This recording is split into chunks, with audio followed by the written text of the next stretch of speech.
Ya. La eutanasia.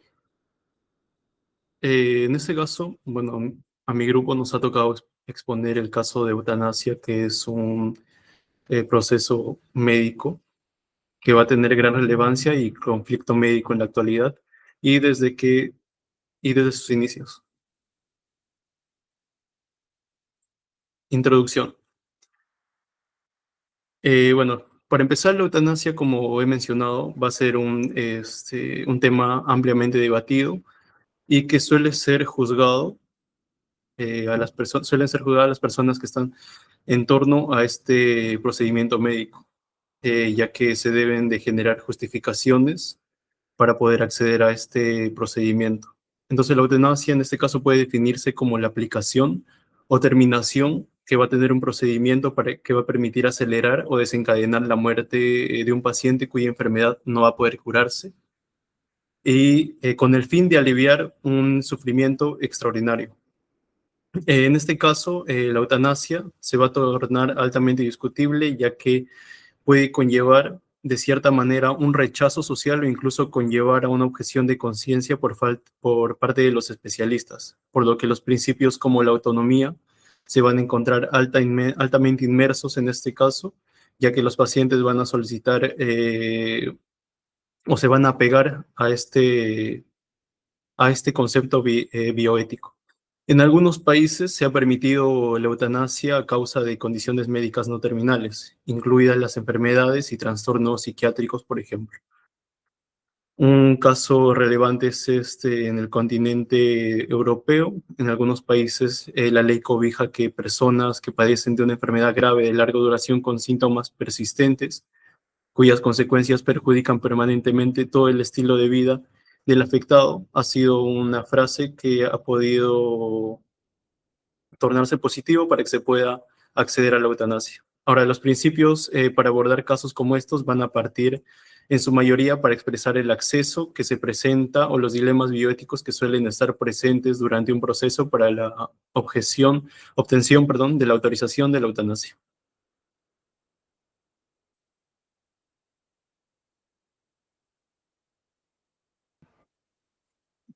Bueno, eh, ahora yo voy a explicar el marco conceptual, ¿no? Del tema en general, ¿no?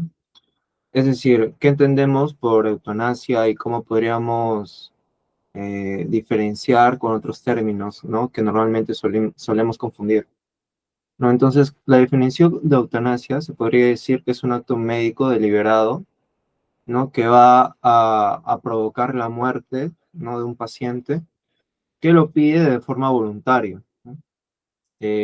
Con el objetivo de aliviar un sufrimiento irreversible, ¿no? De este paciente debido a una enfermedad irreversible, ¿no? Una enfermedad grave o incurable, ¿no? Y es importante resaltar dos ideas, ¿no? Que el paciente lo solicita, ¿no? Que nadie decide por él y la intención principal de aliviar el sufrimiento, ¿no? Y para ello vamos a tener tipos de eutanasia que son lo más, las varias formas de clasificar, se podría decir, ¿no? Que es activa, pasiva, voluntaria e involuntaria, ¿no? Con respecto a la activa, es cuando se realiza una acción directa para causar la muerte, como por ejemplo administrar un medicamento específico.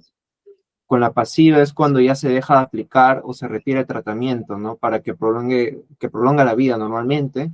Y como retiramos ese tratamiento, este paciente no va a tener una recuperación y pronto va a fallecer, ¿no? Y voluntaria, el paciente da su consentimiento explícito, ¿no? Y esta es la única forma aceptada donde la eutanasia es legal, ¿no? Y la involuntaria y última es que se realiza sin consentimiento del paciente. O sea, es la forma que no es éticamente aceptable, ¿no? Y con diferencia con otros conceptos, podemos ver que, por ejemplo, la eutanasia y el rechazo al tratamiento, ¿no? El rechazo al tratamiento es cuando el paciente dice que no quiere esa intervención y aquí no se busca causar la muerte. Simplemente se respeta la autonomía del paciente y se omite un tratamiento, ¿no? Por ejemplo, un adulto que no quiere recibir una quimioterapia, se podría considerar que no es eutanasia porque no quiere, es rechazo al tratamiento. Y otro, por ejemplo, el sedación paliativa, ¿no? La sedación paliativa consiste en administrar medicamentos para aliviar el sufrimiento extremo, incluso si el paciente queda inconsciente, ¿no? La intención más que todo es aliviar y no causar la muerte. Y por último, suicidio asistido, que este suicidio asistido, el médico da los medios, ¿no? Más que nada. Por ejemplo, una medicación, pero el paciente realiza el acto final, ¿no? Y la eutanasia, el médico ejecuta la acción directamente, que es diferente.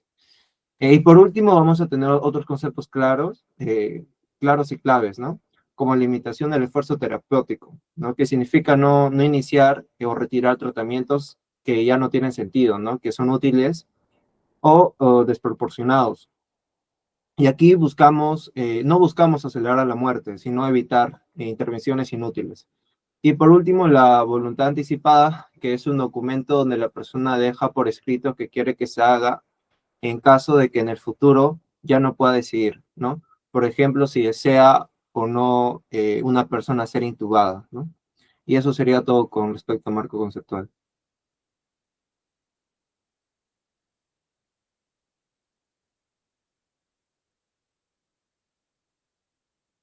Continuando con las posturas a favor y en contra, primero tenemos los argumentos a favor. El principal sería la autonomía y la dignidad personal, ya que toda persona tiene derecho a decidir sobre su propio cuerpo y el modo en que desea terminar su vida, especialmente si esta enfermedad afecta gravemente a la dignidad de la persona.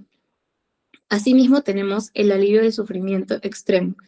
Esto es en situaciones donde los ciudadanos paliativos no logran controlar el dolor, los cuidados paliativos no logran controlar el dolor físico o emocional. La eutanasia, en este caso, puede evitar el sufrimiento prolongado e insoportable del paciente. Y por último, evitar el encarnizamiento terapéutico. Esto se refiere a que la eutanasia impide que se prolongue artificialmente una vida sin posibilidades de recuperación, evitando tratamientos invasivos o inútiles que no solo alargan la agonía del paciente, sino que también afectan a su dignidad. Por último, tenemos los argumentos en contra. Primero está el valor y la inviolabilidad de la vida humana.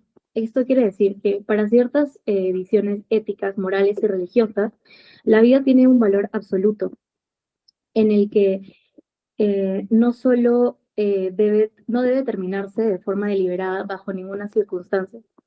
Asimismo, el riesgo de presión o de abuso hacia pacientes vulnerables. En este caso, las personas mayores, dependientes o con poco soporte podrían sentirse obligadas a aceptar la eutanasia para no ser, entre comillas, una carga, comprometiendo su verdadera autonomía. Y por último, la incertidumbre diagnóstica y pendiente de resbaladiza, ya que los pronósticos médicos no siempre son exactos. Entonces, en este caso existiría el temor de que al legalizar la eutanasia, en casos extremos, se termine extendiendo a situaciones que no lo meritan ya que no son terminales.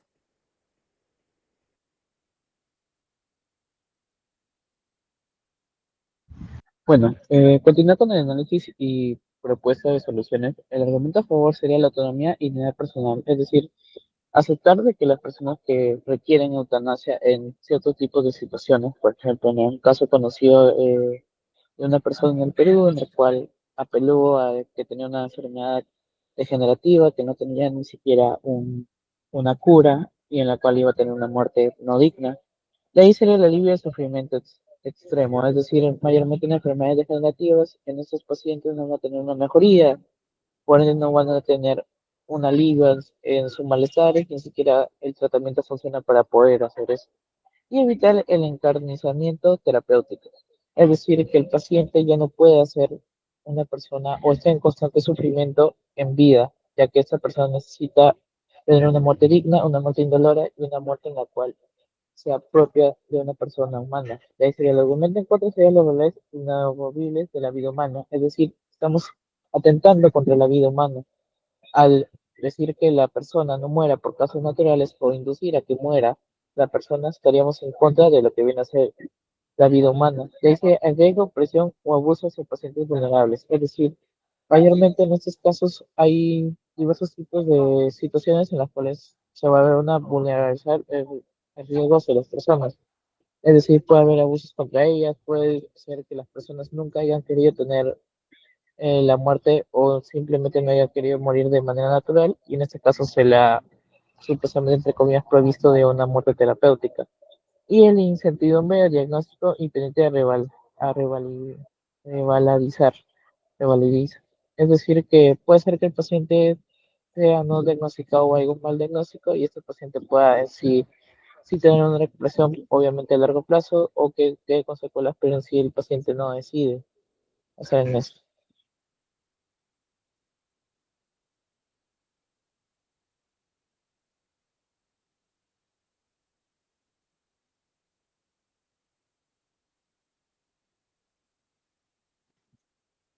Ok, ahora pasando a lo que vendría a ser conclusiones. Bueno, después de revisar las distintas definiciones y los argumentos éticos, podemos ver que la eutanasia es un tema realmente complejo y no es algo que puede evaluarse desde una sola perspectiva, porque aquí entra en juego varios principios bioéticos que a veces chocan entre sí, como lo hemos podido ver. Por un lado, está la autonomía del paciente, que es fundamental, y por otro lado, el médico también tiene la responsabilidad de no causar daño y de proteger la vida. Conciliar estos dos principios siempre genera tensiones. Ahora, algo que hemos encontrado en el análisis es que muchas controversias vienen de la confusión entre términos de que no significan lo mismo. Por ejemplo, la eutanasia, sedación paliativa, rechazo del tratamiento o limitación del esfuerzo terapéutico. Aunque suenan muy similares y suelen mencionarse juntos varias veces, en realidad buscan totalmente cosas distintas. Y esta confusión alimenta buena parte del debate y también la desinformación que hay en la sociedad hoy en día. Ahora, ¿qué sucede? Entonces, que más que decir si uno está totalmente a favor o en contra, el punto central debería garantizar que cada paciente va a recibir cuidados paliativos adecuados, que tengan información clara y que pase por un proceso serio. Solo así se podría tomar decisiones libres y responsables, respetando tanto su autonomía como también la objeción de conciencia del personal de salud. Ok.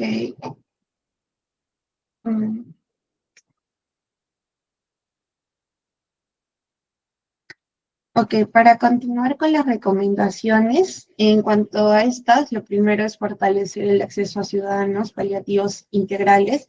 Muchas solicitudes de eutanasia aparecen cuando el dolor no está bien controlado.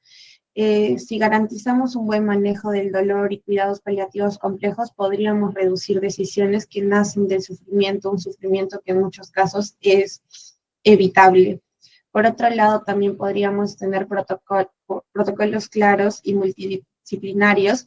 También es necesario establecer protocolos claros y con un enfoque multidisciplinario para atender este tipo de solicitudes. Esto implica evaluaciones psicológicas, revisiones detalladas del diagnóstico e incluso acompañamientos de comités de ética. La idea es poder asegurar y garantizar que la decisión del paciente sea realmente autónoma, informada y sostenida en el tiempo. Y por último punto tenemos la educación y la claridad conceptual, que básicamente es la clave para promover una mayor educación en bioética, tanto del ámbito médico como en el ámbito de la sociedad. Esto va a ayudar a reducir confusiones, por ejemplo, entre sedación paliativa, LED o también suicidio asistido, que suelen mezclarse hoy. Una población y el personal de salud mejor informados pueden tener como discusiones más responsables y menos polarizadas y mucho más empáticas. En resumen, para poder concluir, la eutanasia no es solo un acto médico, es un tema que combina ética, comunicación, información y acompañamiento. Si mejoramos los cuidados paliativos, fortalecemos los protocolos y educamos en bioética, podemos asegurar decisiones más justas y mucho más humanas. Eso sería todo. Muchas gracias. Muchas gracias.